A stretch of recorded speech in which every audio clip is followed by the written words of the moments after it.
Dude, literally, some dude, whatever John, whoever they were, just after Jesus died, 70 or 80 years, was like, we could make a bomb story, dude. Like, a fucking magical one. And we'll see where it goes. Like, I always loved the idea of going back in time, creating a fake religion, and then going to back to this time and seeing if it worked. Dude, Because it would. I would like to go, like, if I had a time machine, dude, I would just literally go and make a documentary filming the individuals that wrote the Bible, dude, because my dad is so, like, entrenched and, like, attached to this idea that the reason that his religion is right is because it was, in his words, documented. I'm like, you do realize that the oldest pieces of the Bible we have, original pieces of the Bible we have, is like 65 years after Christ passed away, and his Uh-huh. literal slivers. So Dude, and not most of it only we can't translate anymore. exactly, dude, and like not only that, but now he's like, yeah, but it was word of mouth stories. And then I look him straight in the face, and I'm like, can you tell me about grandma's life? I look at him, and I see him like thinking about stuff. I'm like, can you tell me about grandma's mother's life? And I see him thinking about it again. I'm like, that's how much time has passed after Jesus have passed away, before these people started to write these Yep. books. Do you understand how much information was lost? And as a result of that, how much information was pulled out of asses to make this story coherent? And then he's like, no, the humans inspired by God to write these words again. I'm like, okay, so if I, claim to be inspired by God and I write a whole new religion, and over the next 2,000 years, people pick it up and make it their religion, that doesn't make it the ultimate truth. It No. just means that human beings are susceptible to believing in things, Yeah, which we we like. literally fundamentally are. Yeah, we love believing in things, dude. We It's. love stories, dude. Dude. We fucking love stories. And the Bible is one of the OG kind of stories, dude. So, of course, it was going to Dude. gain traction And. because they were incorporating basic moral understandings, which I believe is kind of ingrained in a civilization slash approach, Mm-hmm. right? Like, as soon as you go from monkey to human being, these type of principles had to come into play for a society slash civilization Yep. to actually be able to thrive. And these ideas, you can't exactly explain logically to a commoner why these things have to be in the way they are. So you make a story and then you Mm-hmm. incorporate these ideas in a story so he can understand it from the perspective of, oh, here I am, I do this thing to other person, this thing happens, instead of just being like fundamentalist about it. And it's so Dude. clear, and yet they're so completely entrenched in that belief system. Dude, I remember the I was thinking about this the other day, and what I what I find incredible about us is that every time you and I meet Estian, both you and I will be different people than the last time we met. Even if it was me going up and making coffee and coming back, I am now fundamentally a different person because I have made a cup of coffee, and in that process I've thought about things, and boom, I am a different person. And You've grown. I've You've grown, literally dude. experienced more, and that experience So becomes a part of you. what people are doing these days is, and we've been doing it for a very long time, is holding on to staying the same. We're so terrified of change, dude. And it blows my mind that we are this terrified of change. Why want everything to stay the same? How fucking boring, dude. How boring if Change is everything. uncomfortable to so many people. Dude, it's magical in reality though. Change Yeah, is the reason that you dude, get up in the morning because exactly. what's gonna be different today, huh? It's Not otherwise. only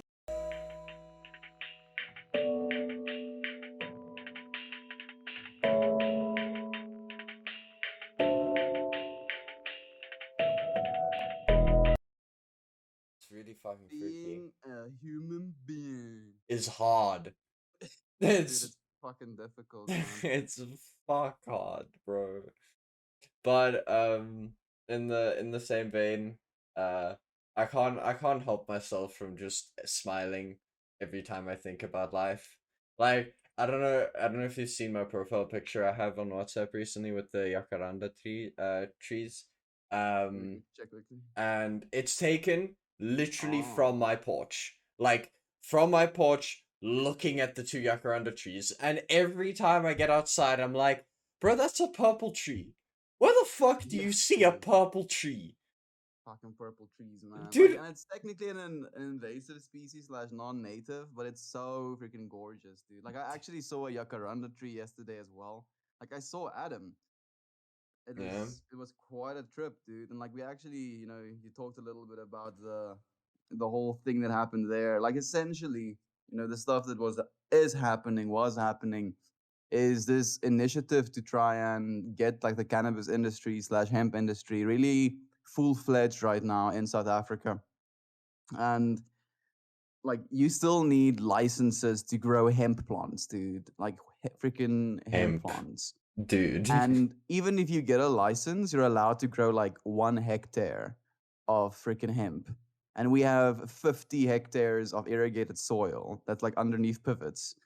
So like, it was kind of, going with this intention to like get help and help with like growing large scale hemp, like 50 hectares of hemp, Uh-huh. and then like kind of have someone to sell that to. These things get processed into textiles and processed into like hempcrete. And then that was like kind of the mindset slash feeling underlying that we went there with. And then, upon talking about discussing the ideas, we learned that we're only allowed to grow like a single hectare. And, in the meanwhile, our motors have been stolen off of our pivots, and as has the electric wires that kind of connect these motors to the main line. So it's literally going to be like 30,000 rands worth of, like, probably even more than that, like worth of replacements for all of the motors and wires, for literally making less than that on a hectare worth of hemp, dude. Dude. I So can't believe that that hemp is quote unquote restricted plant. What do you mean? It like I don't get the argument. Why is hemp such a restricted plant? it's because it's in the cannabis family. So, like, since there is like a little bit of CBD being produced, a little bit of THC, like less than 1% by weight. Like, now it's this whole, oh, it's still a controlled You're substance bullshit. you're less than a percent, bro. What are you gonna do with that? You're gonna smoke 10 kilograms to just feel something ish. Dude. And the thing is as well, like, these things are basically directly being processed into textiles and Mm. hempcrete, dude. So like, you're gonna start smoking bricks, dude, Dude, like actual bricks. fucking bricks. It's such bullshit, man. Like, and Dude. it's a big bummer that I haven't even told Adam that this isn't going to work, dude. And I don't really want to, because it's like this rekindling of, seeing one another, Yeah, being able to dude. talk about these possibilities, and now you kind of, being confronted with this reality that it's not something that is viable right now. Dude, it's so sad. Like, so recently, I won't go into too much detail about it, but I got access to a Hungarian permanent residency card.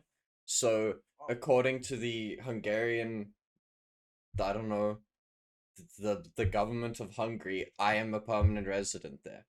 I've never been to Hungary. I don't even know their language. But through money and just the way that what do you call it?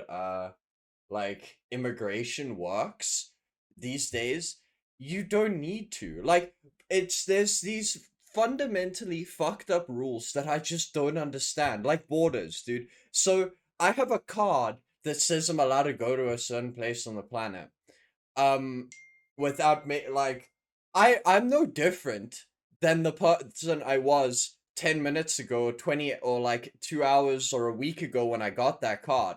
But having that card suddenly means I can go somewhere. What the fuck, dude? It's I get why we have admin in certain places. Like I understand that you can't just let anybody into your country, at least not at the moment. But dude, it's so weird. And then this hemp law, like or just in general, the rules on not being able to do things with inanimate objects.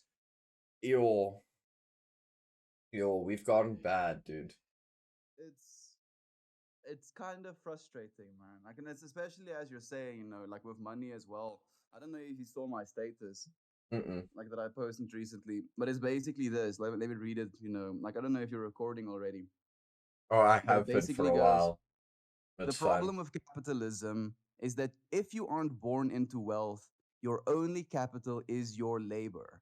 So Mm-hmm. automatically, your human body is now a commodity that you must sell. And if you can't sell it for enough, you won't be able to care for it, and you will lose your only capital. Mm-hmm. And it's like literally keeping people kind of in that loop, dude. Because if you keep people commodities, if you keep scarcity up, then basically people have to continue grinding Dude. in this way, dude. Dude, the worst thing about it, the worst thing is currently I also feel like we've fucked up a little bit as a species in our definition of some of our political systems. Because to be honest, what you're describing isn't capitalism. Capitalism is just the flow of money in an economic sense. Like, I need something, the market wants it, so the price goes up. It should be a balanced system where what is available should be completely open to everybody, and it is completely up to the person who is buying to decide what the worth of something is. What's happening nowadays is something called consumerism, where companies will forcefully withhold capital and Hmm. things from the market to artificially inflate or deflate prices. And that is where our problems are coming in. It's actual evil, dude. Like, Dude, and the thing is, you're evil. perfectly right about that. Like, we already live in a world where scarcity no longer is an actual thing, dude. With the amount of computers we have, moving money around, money as we have it is literally just fucking ones and zeros, Yeah, dude. it's literally And just ones and it's zeros. literally this gatekeeping, of scarcity, of like, oh, pretending, oh, there's not enough money to go around. If we start giving people enough money to live a living wage, we're going to, go bankrupt. Fuck no. No, you're not. Dude. You're fucking not, dude. And like, fortunately, I think we really are on the cusp, or the turning point of people actually awakening, dude. Like, I don't think it's going to be, another 100 years, because this has been going on for a fucking 100 years, dude. Mm-hmm. And I I don't think think. people are realizing the problems that are happening for the actual problems, not the fake ones that are being displayed to people and the made up ones in the fake news, but the actual veritable problems. And another one is hoarding of money. Dude, Yep. like what I find so hilarious is me and Reynard were talking about it is you you hurt the economy so much when you hoard billions, dude. Suddenly you've Dude, taken all of that capital that can be used to distribute and keep our economy flowing and actual veritable process being made, and you're just like, no, I will keep it. I had a conversation about this with my dad yesterday. Like, Jeff Bezos has 180 billion US dollars, like an equity, and like, just trying to fathom as a South African what 180 billion US dollars like would like look like, could do, dude. It's literally unfathomable. It's And the crazy impossible. part about it is as well, now it has turned into this dick measuring contest of those that are like on the top five. And now, like, Jeff Bezos is basically hunkering down double to try and, like, push himself over that, Dude. number one spot again and again and again and again, Exploiting dude. more and more tax havens, trying to Just get humans, dude, dude. Just exploiting human beings, dude, for this fucking dick fictional measuring thing, contest. dude. Like, how I literally said, like, it's not even, compensating for dick size. Like, you have literally minus dick size. No, Like, it's nothing, it's dude, it's just like it's dude, contracting inwards at this point, dude. dude. I don't understand. Like, I saw this incredible thing the other day, literally this morning, where this woman sold her business for 1.3 billion dollars, and she gave every single person at the company a free first class ticket there and back anywhere in the world that they want, and $10,000 to enjoy that vacation as a thank you to, like, bro, I could not have done this without you, Yeah, thank you've you. helped me build this company, dude. Like, Like, imagine. dude, imagine, like, It's whenever I think about that, think about Apple. They're 200, well, it's definitely more now, but 200 like billion liquid mm, cash, dude. liquid cash. Do you know what like Apple is worth as a company It's total? a couple trillion at this point, I think. Or 1.38 trillion US dollars, dude. 1.38 trillion fuck US dollars. Why? You know, and the worst part about it is as well, like you were just saying about this consumerism kind of, thing we've fallen into, where we as human beings, shame each other. Oh, I see you have an iPhone 11, do you? You pleb, you. you Like my pleb. phone almost looks indistinguishable from your iPhone 13, but now I'm the pleb because my camera module isn't bumping as much as yours is, or like I'm Dude, like, bruh, why are people now, creating these class systems and then fanboying so ridiculously for these products when these literal companies are just hoarding the cash that they're being pumped into them? And the worst thing as well is Apple now created a card system that you can incur debt so you can buy their products. So they can't only make money on you buying their products, but but they're also future. going to make money on your debt, dude. Like going to continue charging you as long as you don't have that debt, dude. It's so evil. It's like it Dude, baffles my mind. it's so sad because we haven't realized it yet, but we are solidly running face first into the cyberpunk dystopian universe. Like 100%. It is the problem is, Estian, and this is uh I don't want to call it a fear because it's not really. I have hope and optimism for it, but I am worried that there are too many of us who are not seeing it yet. And I hope that we don't fall into the trap where it's too late to realize where we fucked up. And yeah, it's gonna be so interesting to see where we go from now on, because like you say, people are realizing what is wrong and what is right, and they are trying to do things about it. But when you Mm. have these people, like something I saw the other day, is I saw a patent for another airless tire that has once again disappeared. I can't find it anymore.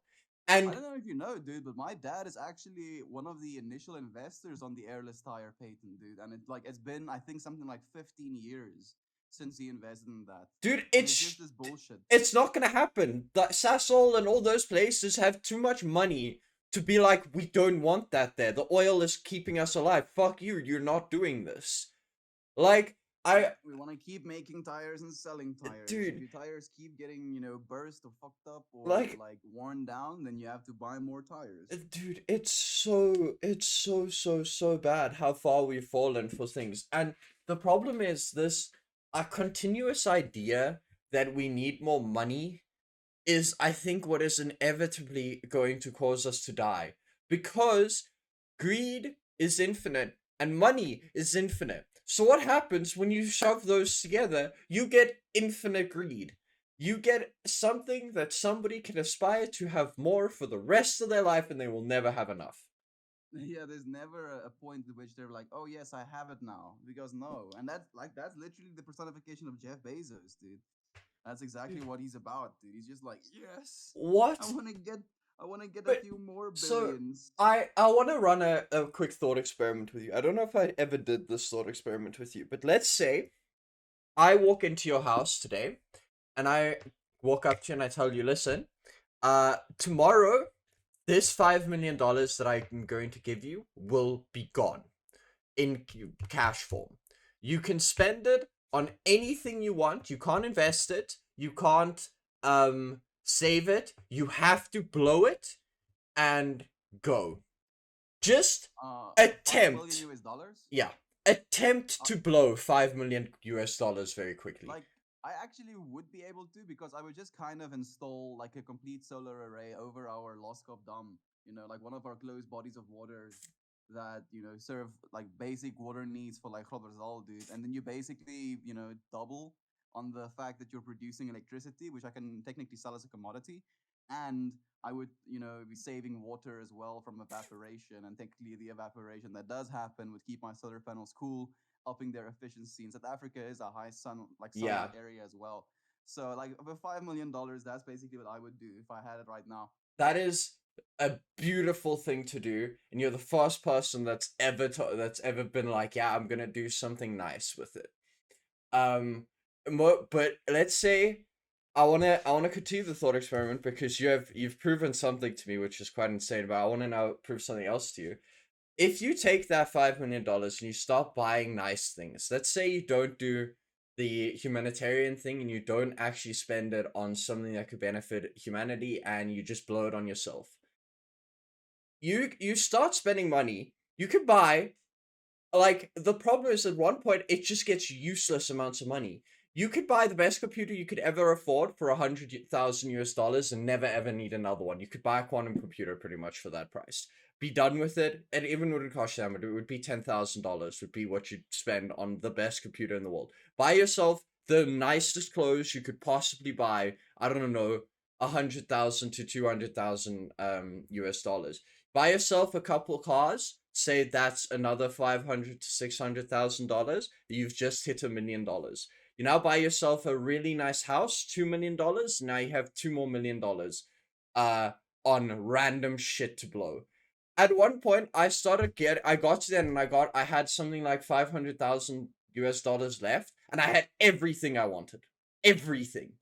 And then The thing is, as well, those things, would last you a lifetime. Like a house, for example, and like a nice car. yeah, You wouldn't need to buy another one of those for the next 20, 30, 50 years.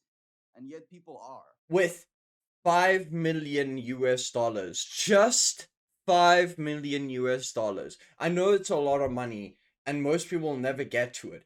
But if you think about it in the scheme of what some people own, what could you possibly need? Dude, like people don't even realize, the difference between a million and a billion as well. Dude, like a million seconds is 11 days. A billion seconds is 30 It's years. 30 years, dude. Like, the difference is absurd. It's the same way with taking the I don't know if you've ever seen those gear ratio videos where people will like build Legos and they'll Yeah. put gears together and then they'll get to the thing. Turn it forever and like, Yeah, do one click at the end of the universe or yeah, something like that. bro. When you just the time it would take to rotate a gear a billion like it's absurd the difference each time you increase a zero to a number, the exponential growth that happens to that to get to the next number. I remember it's as simple as to go from a billion to 2 billion. It takes another billion. It's not just you have to go all the way that you just did to get to a billion again to do 2 billion. And in that way, when you get to like to go from 10 million to 20 billion, you need to do 10 billion again. It's absurd, dude. It is genuinely fucking absurd how much money people have. God damn. Dude, it's a little bit absurd, man. And like I genuinely hope that things are going to change soon. Like there's, for instance, you were talking about the media manipulation. One of the biggest media manipulations happening right now is, drum roll please, oh, we have a shortage. There's a shortage in like laborers in the country happening. No, the fuck there's not. People are soft striking. They're not working for your global corporations because they're not being paid enough. They don't have medical benefits. They don't have freaking insurance. They don't have, pensions. They don't have Dude, child support care. They don't have any of these things. And they're working for companies who are literally worth hundreds of billions of dollars. dude, did I say it on the last podcast about the dude who cut his employees' medical benefits and everything when the minimum wage went up? No, I don't think you did. Yo, dude, I read this. I don't remember what company it was. Sorry. Remember what company it was, but the CEO of the company took 250 million US dollars in the year that this happened as bonus. In that year, the minimum wage went from $15 an hour to $20 an hour, something along those lines. Immediately, he cut paid vacations, paid sick leave, and paid medical leave. Immediately. It was the first thing he did. Animal, dude. Bro, they did the calculations for somebody to earn that's working at their company for minimum wage to earn what this man took as bonus in that year would take them 8,500 years to earn what he took in 1 year. Dude, like there's this like graph as well that shows CEOs have had their salaries increased, I think from the 1960s, 940%, where the minimum wage has increased 12%. Dude, it's Like just fucked up, dude. And what people don't realize is that's a percentage gain on massive numbers. Like 12% on $12 is $1. 12% on a million is $12,000 that's being increased. and their salaries have increased 940%, dude, over the last like 50 years, 60 Yo, years. dude, so suddenly the $1 million that you would have earned is now earning you $90 million. Yep. It's just so freaking like unsustainable, dude. Like, and it's we're heading towards destruction. And you know, the unfortunate thing as well is that people are getting angry to the point where there's literally the possibility for revolution starting up. Mm, And like my way of understanding, you know, instead of doing a revolution, if you will, is just to go straight to the like electronic kind of model of it. Basically, every single human being who has enough say or has enough money to own a cell phone also has enough say to kind of, you know, want things to change in their immediate economy. So right now, we basically have these government systems that make decisions for us because we the people are too stupid to do these things ourselves, which might have been the truth. And like we've had this conversation as well, you mm-hmm. know, 500 years ago when the average person didn't know that the earth was Dude, round, for dude, example. 500 years, so we could go 200 years ago. Yeah, exactly, dude. And now we have these literal devices that connects us to an internet. So, for instance, the government basically subsidizes and do these tenders for like services. Oh, you know, you're going to do electricity. You put a tender in for this electricity bill that you want to kind of do. Oh, you want to, you know, do our water. You want to like keep our streets clean. You want to do road upkeep. This, you know, you name it, the government makes those decisions. And as soon as a government official makes those decisions, the people that put in these tenders have the ability to pay this government official to put in their tender. And Mm-hmm. then there's like a pushback happening for that government official for this tender. And then that person, because they could just pay someone to make this decision, don't really have to worry too much about doing a good job because they've already gotten this thing. We can do all of that online with a voting system on our cell phones. And if someone fucks up, if someone doesn't do the job they're supposed to, we vote them out and we choose a new contractor. And Mm-hmm.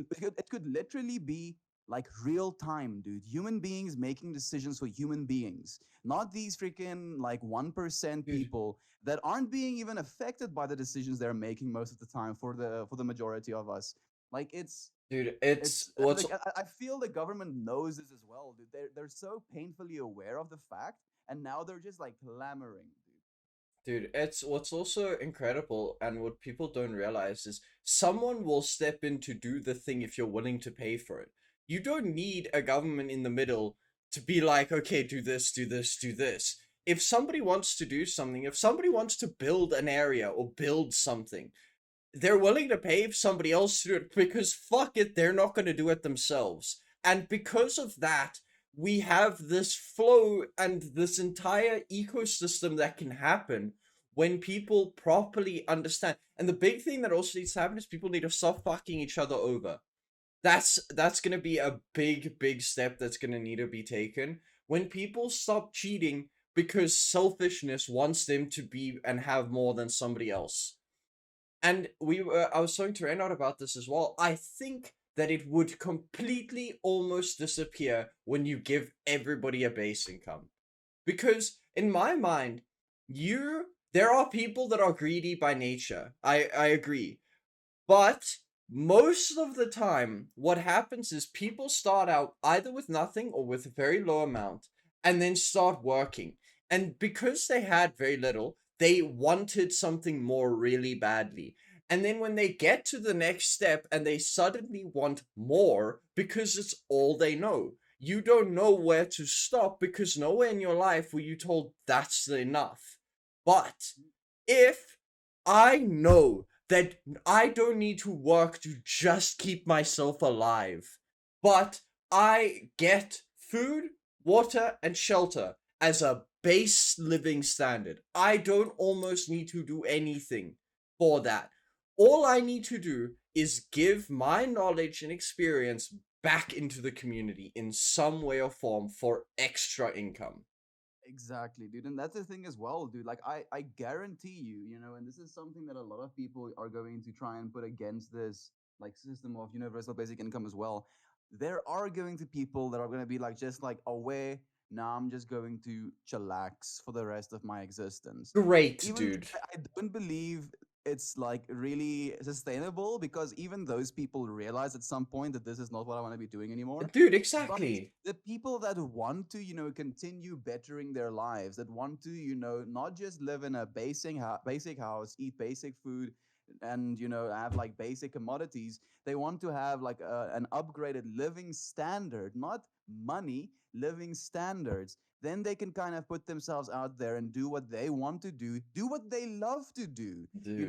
to earn more of an income, not do what they have to do, not like, subject themselves to horrible customer service, subject themselves to, horrible employers, like just to be able to survive. And we know that we have the capability of substituting all of these shitty jobs. Like, dude, they're so easily automated. And then you have, like, I actually remember, I don't remember who I was speaking to this about, but what is so fascinating to me, dude, is people wanting to keep a populace stupid. I understand that it is for power gain, but what is beyond me is that we cannot grasp that if everyone is educated, everyone will be better off. Like the theory that the smartest person to ever have been born was probably an African child that never got the light of day to actually exploit those gifts. What about everything that he or she could have brought to humanity if we'd given the chance for that person to have the same education that Einstein got? Dude, it's crazy that you bring up Africa right now because, like, there's a bunch of solar farms and stuff coming up on the edges of the top of Africa for like super rich European countries. And it's literally that whole thing again of like, oh, we're these powerful people. We have all of this excess income. You have all of this barren land. Now we're going to suck up your water and use your land with our money so that we can provide energy for ourselves, dude. Mm-hmm. Dude, It's so backwards, man. dude, it's so fucked up. And like, Africa is this gem, this untapped jewel of nature, of kind people because they've been through shit, and at any given point, the land wants to kill you. Anywhere you go in Africa, Africa wants to kill you in some way or shape or form. And like, I feel like actually something that I feel like is a really big thing that needs to be brought up, and I'd love to know your opinion on this. But you know what I have realized about South Africa is we actually have managed to not have hate crime. Like if you think about our country, yeah, we have a high mortality rate, and it's really inflated by by the Western Cape and the Cape Flats and most of those places. But when was the last time that you have experienced, and I don't mean like from through an economic system or something, but I mean person to person, where somebody has felt xenophobic towards you or racist Like, towards you? dude, to be completely honest, I don't think ever. Ever, dude. Ever. Anybody that says this country is xenophobic, racist, no, you're not. We are somehow one of the most diverse places on earth with no hate crime. We like there's crime because people want to live and they want food and they need a basic living standard, and And we that have is, a 33% unemployment rate in South Africa as well. dude, that is why our crime is so high and why it is so bad. But we are somehow a country that is just wanting to live, dude. Like, everywhere you go in this country are people that all they want to do is survive and have a government that looks after them. That is it. It's so sad to me because like this country has so much potential, dude. Like if you my dad has this new business idea coming out. It's called uh French Marketplace. And the idea is to basically directly connect consumers to farms that and I don't know what it would be, service not service provider, goods providers, but by cutting out Spar or Checkers or Woolworths, all of those places. So you'd have to buy in bulk, but 48-hour delivery anywhere on the in South Africa for meats, poultries, wines, whatever you could think of that needs to be sold, and you'd get it at wholesale price. Yeah, And dude. Like if your dad needs a remote employee, dude, look me dude, up. no. So the thing that's incredible to me is this country is innovative. We want to do so good. Like everywhere you turn is people trying to conserve nature. Did you know that Pretoria and Joburg has the biggest man-made forest in the world?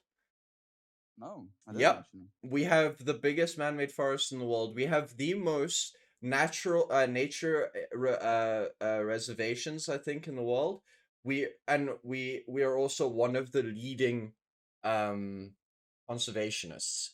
It's like people here care so much about everything. Yo, dude, I saw this really fucked up thing as well, and the reason I like I don't know what to say about America anymore, man.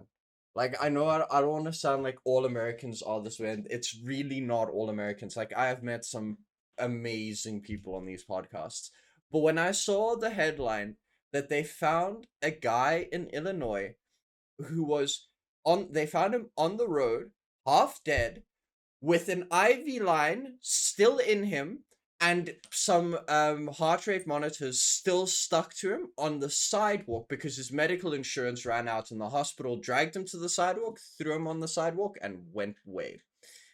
Just Because he like, couldn't oh pay well. it, dude. Yeah, it seems like you don't have medical insurance, so guess you die. Dude, it's I know like this entire thing has been a bit negative, but it's so unfathomable to me, man, that people are so uncaring. Like it is beyond me, dude.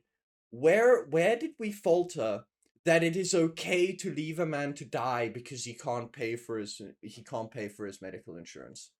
Imagine me in a like a Mr. Krabs voice.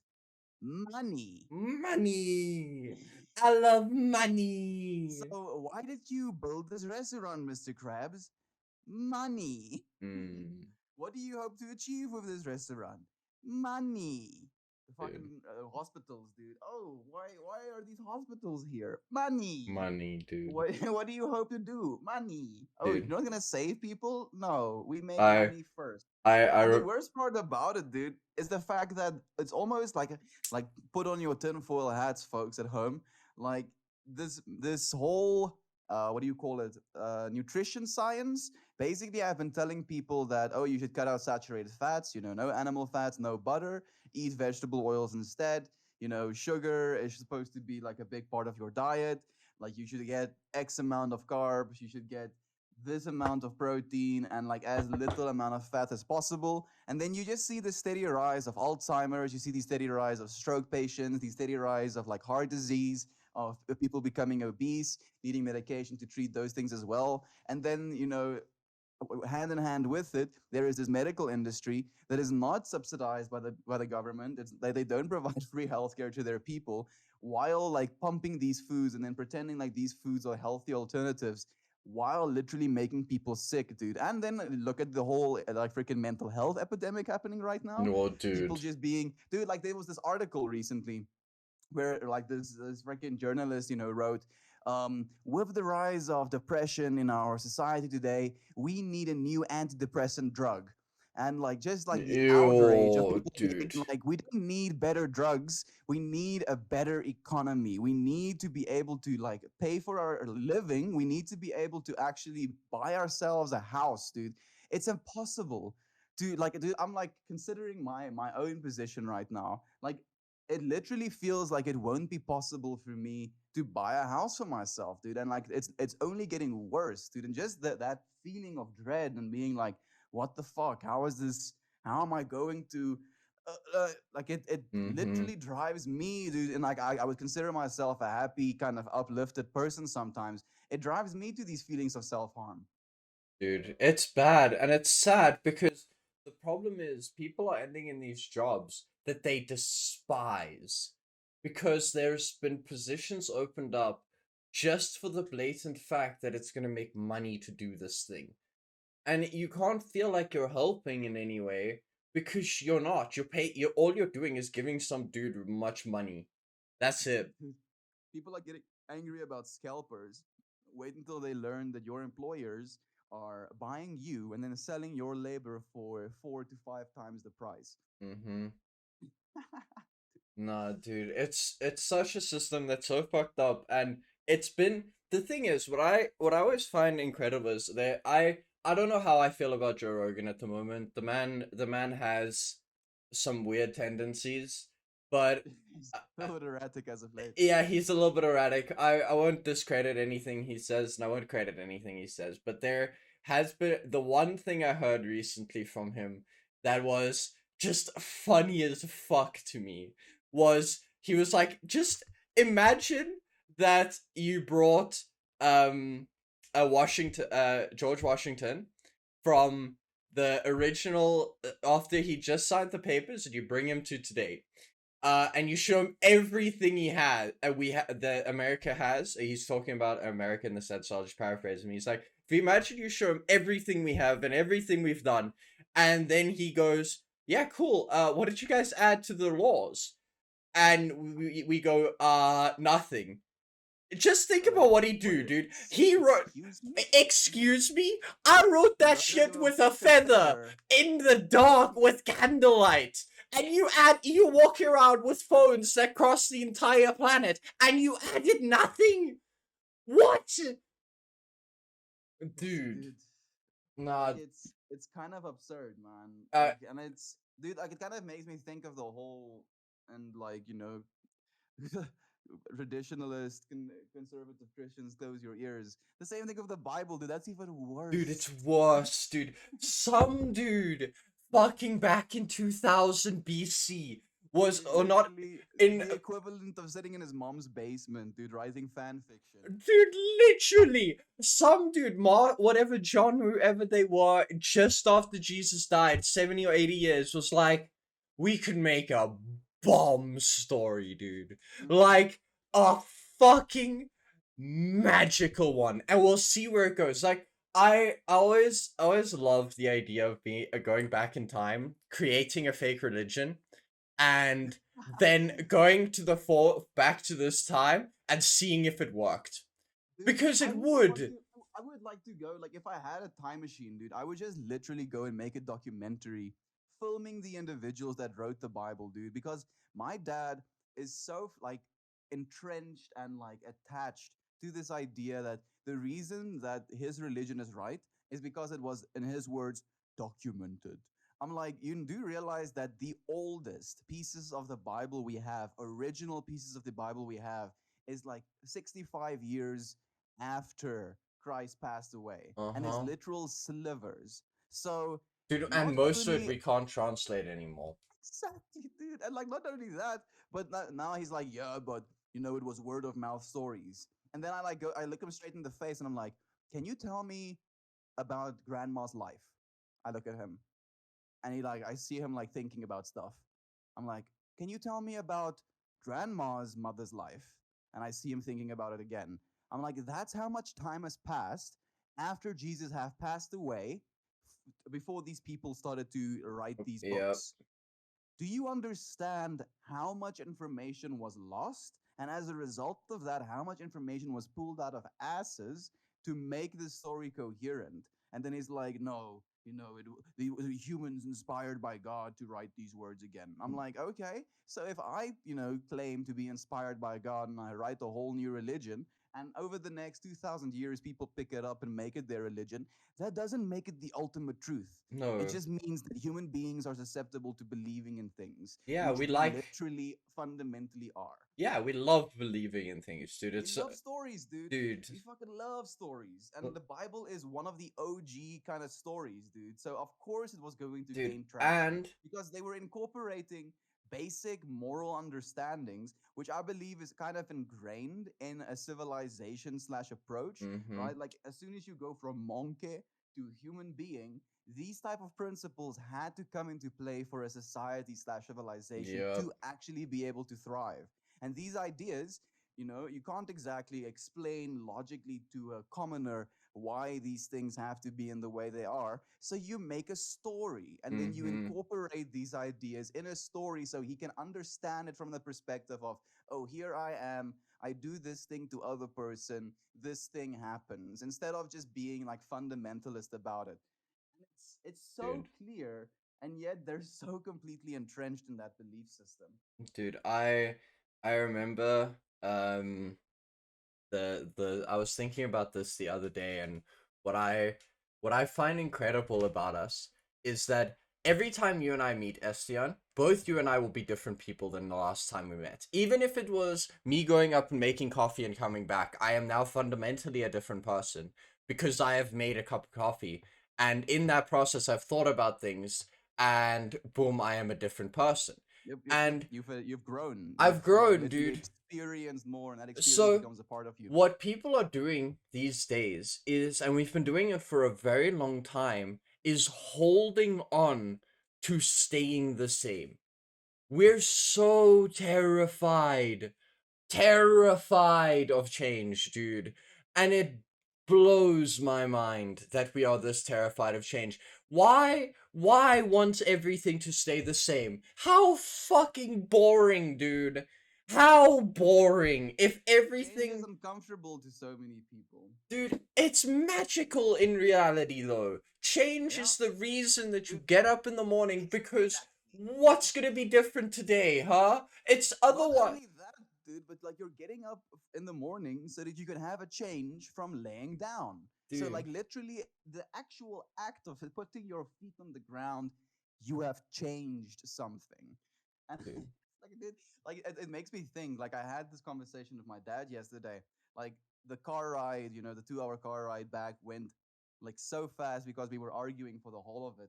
And at one point, like he talks about me and how I think I'm, so righteous that I can earn, heaven for myself. He says, like, oh, and then he says, I don't think that of myself. I know I need a savior, he says, but you think you can save yourself. And I'm like, yes, I do, because I fundamentally believe that actions make the difference, not belief makes the Dude. difference. Like, And it's. then he was like, but what if you die? Whoa, whoa, whoa, whoa. And I'm like, okay, so this is the way I see it.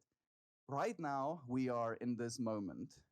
We were, somewhere else before, and we're going somewhere right now, but we're never going to escape this moment. And it's fundamentally the same thing on a soul level, no matter where you are or what being you are.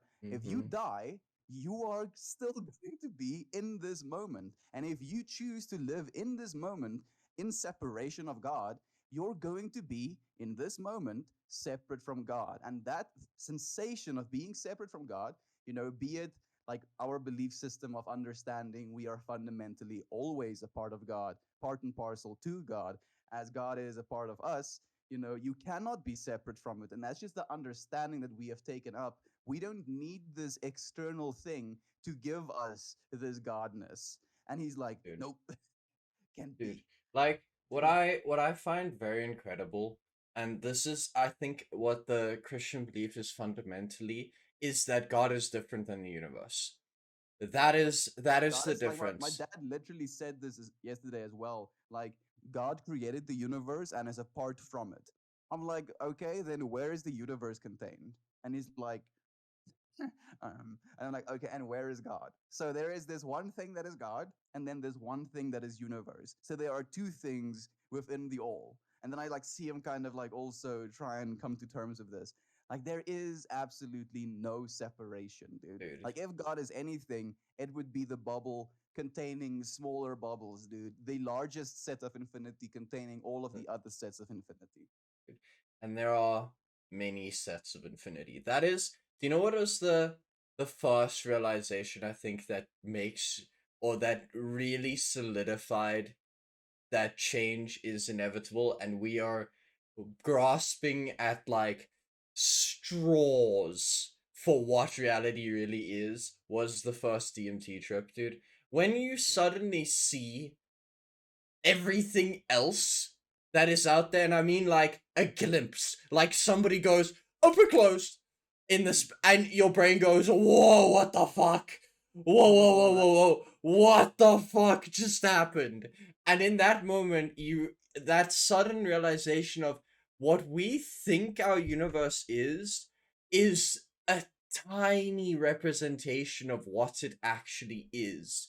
And in that way, dude, a fraction of dude, it's insane. And so like I really also find that the way in which God is described in the Bible is really small. Like he's Yeah, dude. personified, dude, everywhere as a Yeah, and it's person. human-esque. Yeah, Dude, exactly. like what I find It's hilarious human-esque, is dude. we in the Bible it says we were made from his image. That doesn't mean that we are anywhere close to the grand whole that is him. It is No, a representation of what we are in what or I yeah, like yeah, the way I interpret that we're created in his image is just in our ability to be imaginative, dude. dude. Like being able to create mental worlds just by thinking them. And that would quite, in my opinion, be how God would create our world as well. And in that way, we're created in this image. This fleshy meat sack couldn't even, get freaking close. And like, I'm so happy that you brought up the DMT experience as well, because this is something I mentioned to my dad. Like he believes that he knows all of it, dude, and like he knows what's going on. And I'm like, if you smoke DMT once, you'll Yeah. know that you don't know. You know And not only nothing. that, you realize as well that there are these, realms of possibility, that you see things in a new light, and still you are in that moment. Like you literally are going to be inhaling a chemical that your brain releases in copious amounts when you die, in my opinion, to kind of send your consciousness, your awareness into that realm. And then you smoke that intentionally, and then you experience that realm temporarily as a literal moment, dude. Like it's this constant, like the moment is, like exponentially fuller than we find our moment to be right now. But it's still this moment, dude. And like that is the thing that like breaks my brain, dude. And yes, dude. I think that Adam unfortunately like kind of shot the fish in the barrel yesterday by saying, oh, if you've received the message that we're supposed to love one another, we're supposed to be taking care of one another, we're supposed to have a fundamental understanding of each other's, places in this whole, you don't need to take a large mushroom dose. And now my dad is like frantically holding on to that understanding of what he was saying, dude. Like, oh, I don't need to take mushrooms because I already understand it. Yo, dude, no, no, no, no, no, no, no. You can't withhold yourself from an experience because you think you've known everything. When multiple people come up to you and they're like, yeah, it's different. Looking like what I find incredible is ever since my first acid trip, I've never seen the world the same. And I can remember what I used to think about the world like slightly. But when I look at rocks, I could just like I just slightly unfocus my eyes and all of it blurs together into like this Yeah, amalgamation of fractals. I melts couldn't do together, that dude. together, dude. I couldn't do that before the time. But because I experienced it and I figured out how to do it using these substances, suddenly this world opens up to you that was completely hidden from you. So to claim that you know everything without trying something that expands the reality itself is childlike. I mean, it's something that you said today, Johan. It's the fear of change, dude. It's He's so dude. terrified of like changing the way he's been perceiving reality his entire existence that he just refuses to. And it's like that fundamental blockage is present within like so many different realms of happening, dude. Mm-hmm. Dude, people are terrified of it. It's sad. But like I also slightly understand where it comes from. Like I understand I remember what Chris was saying, where people who have thought about a thing for that long is scared to change what they are because they feel like it'll change them. But I really think that's egotistical. I really think it's people that are holding on to this idea of who they are because what if it's wrong? Who am I then? But you're still you. You just have more information now. It's gonna alter how you perceive the world, and how you perceive the world is kind of a reflection of your personality.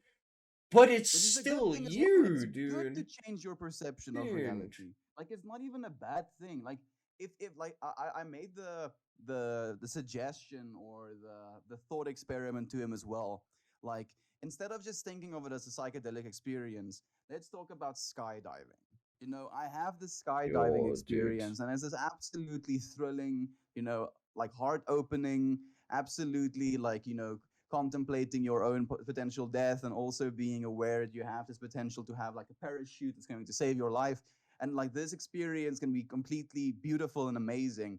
And now I come back from this experience and I want to tell you about this experience. I'm like, bro, this experience is absolutely amazing. It's the tits, dude. Yeah, I'm sure you would really enjoy it. And they're just like, nah, and it's not even like a financial barrier. Like I'm like, here is the parachute, here is the Go. freaking jump. I'm giving it to you free of charge. I don't expect anything from you afterwards. I want you to experience this thing. And they're like, nah, No. I don't need to experience it because I don't need to. Yeah, I've already dude. experienced it. I'm like, but you have not. You absolutely have not. And then he was also like, oh, like because Adam said this as well, like having now taken a break after like of a whole year from psychedelics, he was getting the same messages, but like not listening to them appropriately, and then taking psychedelics again and getting the same messages again, and that was tripping him up. And then he told me, oh yeah, I've already gotten those messages. I'm like, even if you've gotten those messages, why do you drink alcohol? I ask him. He's like, oh, because it can be fun sometimes. I'm like, exactly. Mushrooms Can can be be fun fun, as dude. well. It can be a spiritually enlightening experience. It can open you up to different ways of understanding, but it can be fun as well. And not only can it be fun, but it's going to be different every single time. The underlying message might be the same: love is true. I believe that's like the fundamental message. But the way you're going to perceive that message is going to be different. Like the way we spend time with one another and like kind of, like communicate in that space, every single mushroom experience, every single acid experience was fundamentally different, dude. I've never had an experience where I'm like, huh, this is deja vu. I've had this experience Mm-hmm. before. Never, dude. Mm-hmm. Absolutely. Dude. And the cool thing about psychedelic experiences as well, and I don't know if it's because I'm getting older or if it's because of I've tried it before, but it feels like the psychedelics are becoming stronger and stronger, dude. Like I'm having more and more of an open experience to them as I'm Dude. becoming more and more aware of it. I think it's just awareness, dude. I think what's happening is you're understanding what is going to happen to you so you can dig deeper. The first time you do it, it's just chaos, dude. Everything is happening around you and you don't know what the fuck is happening. And then as Dude, you that learn, question of like what is happening is so dude, like common in people that take psychedelics for the first time. my biggest question was out of my first one was, how do I go back to reality? How do I go back to being a human now? I what? And then you just nothing changes. You just now know a lot more and you can be a better person, dude. Like the argument also about change that's really funny to me is when you were a kid, you changed every day, continuously. One day you used a fork, and the next day your mother was like, "Bro, just why are you using a fork for a fucking soup? Please use a spoon." And you go, "Adoy, that makes huge sense," and you start using a spoon every day. That hasn't changed. Like, your understanding of reality hasn't changed from back then. It's still the same. You're just getting more information, and Nation. you've become jaded against certain things because you think that you've seen it all. And then when somebody comes, it's like, use a spoon, and you just refuse to, without even attempting to try it. Like, You're like, I know how to eat soup, dude. what Don't do you fucking tell me how to yeah, eat soup. dude. Don't tell This me how to has eat been soup. serving me so well my entire life. Uh, Fucking gonna keep eating my soup with a fork. Dude. No, dude. So I think though, and this is the thing, I think that inevitably we cannot change anybody else's mind. The best thing you can do is show what it has done for you. In the spoon analogy, sit next to them and use the spoon and see if they pick up on the idea that the spoon might be a good idea. I think because fundamentally it is every change you do is your choice. Nobody can force you to really do anything besides going through extremes to get you to do it. So yeah, dude, I think that it's inevitably, and it's something that's valid for all of the stuff we've talked about today, is that we won't and we can't and we shouldn't force anybody to do anything because we think it's better. The only thing you can do is live your life like that, and what this in the way that you think is better, and see if it catches on. Like, you know what the worst part is? Like, the predicament I find myself in is with how much my dad looks like me, dude. It's literally like looking at myself making the same mistakes over and over and over again, dude. And then knowing, I've stopped making those mistakes just by kind of, again, teaching myself how to use a fucking spoon and watching someone like forcefully eat soup with a fork, dude. And like just like the whole shaking my head and being like, how about trying a spoon, huh? And then being like, nope, I refuse to use spoons. And I'm like, but But it might help. it might help, And dude. he gets angry at me. Like he asked me yesterday, why can't I respect that he doesn't want to do these things? I'm like, because it fundamentally sits wrong with me. Like every single time I see you eat soup with like a fork, it's going to bother me and I'm going to want to say something about it. And if I don't say something about it, then I'm betraying myself. So I'm constantly in this, like, I'm supposed to be respecting it. And then I'm also like, but damn it, stop eating the fucking soup with a spoon. What the fuck, dude? Come on, Oh, the fork. Sorry, dude. man. Yeah, Yeah, exactly, dude. dude. Yeah, it's. I know it gets tough because I see it happen with some people as well, and like I said, you can't force anybody to do it. As sad as it is, and as much you can only keep suggesting it. Um, but that's a question I also have been wondering: is at what point do you say fuck it? You do what you do, and if you ever want help, come. Um, That's like an interesting point I've run into, because I would like to tell my mother about the psychedelic experiences I've had and everything, but it's probably not going to happen for a while because of the reaction that might happen, but also because I'm scared it doesn't. I don't know what the right word is. It gets the reaction you're getting, where you're like, so yeah, like I wanna go I go. wanna bring this to you actually. Like I've been talking to my mom so much about my psychedelic experiences, and my mom opted in, dude. She told me she'd be willing to try mushrooms, like a full blown mushroom trip experience.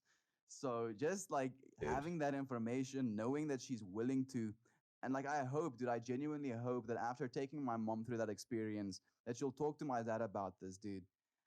I Dude, just it's just like something everybody, and I no, okay, no. Not everybody needs to try mushrooms. Some people just I don't think it'll work for. like if you're a schizophrenic or something like that, Yeah. having extreme anxiety, maybe you like pass that up.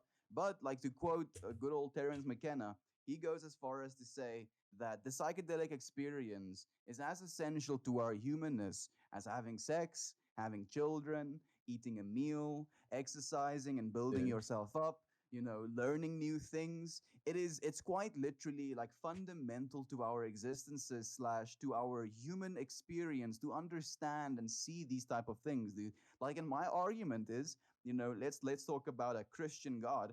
Why give us these things if you don't want us to experience it? You Dude. literally put us on this planet. You allow us to experience these amazing foods, these amazing activities, these amazing No, human beings, and then these mushrooms and like DMT and like ergo funguses. Like, no, don't experience those. I've given you them and I've made them, but very easily accessible, but don't experience them. none. But the Christian God did that in the Garden of Eden, though. He Yeah. explicitly told them that that thing is available. You're not allowed to eat it. Dude, like I asked that question as well. Like, so I'm like, so this God is all knowing, and it's like, yeah. And then he created these beings, and he's like, yeah. And then I'm like, he created this tree of the knowledge of good and evil that they're not allowed to eat of, and he's like, yeah. So they didn't know what is the difference between good and evil. He's like, yeah. And I'm like, okay. And then he told them not to eat of the tree, and they're like basically children. They don't They know, don't know, dude. like disobeying him is evil or good. And he also created the devil, and then he also gave the devil an into his Garden of Eden, which, like in the Bible, claims is God's crown creation. Like of all of the universes he created, humanity in the Garden of Eden is his crown creation. And then the one evil thing, the one thing that like disobeyed God, wanted to be God, that's the one thing that gets into this Garden of Eden. Like there's so many logical fallacies with that whole argument, dude. And I'm like, how do you believe that? How do you continue to believe that? Dude, it's ridiculous to me. It really really is. I also want to say that there are, like we were saying earlier, the Bible is a great storybook. It's one of the best mediums for providing morals and understanding, but it needs to be understood as one of the greatest works of realistic fiction that's ever been written. Yeah, Um, not as the actual word of God. dude, I'm sorry, nobody has the right to claim that they are speaking for God. Fuck you, bro. If God wants to tell me something, he can tell me. I don't Yeah, I'll need tell you you. himself. Dude, Exactly. he does not need to work through you. Fuck you, bro. I'm sorry. That's just not how this works. You can't tell me every human is made in his image, is made to perfection, and then he's gonna pick you over me. Go fuck So yourself, stupid. dude. It's so backwards, man. That's Like so friends, I think backwards. we can end the stream just on that. You Mm-hmm. friend, if you're listening right now, you are it. Mm-hmm. Nobody else is it. You're it. Go, love yourself, love this world. Know that you can do all of the things that people want to tell you you can't. You are the one. Dude, you are it. I love you so much, Johan. Like Dude. it was like a little bit of a like podcast, but I loved every single second of I it, man. loved every single second of it, dude. Thank you so much for being here. I love you so much, my friend. You must And I have love you too.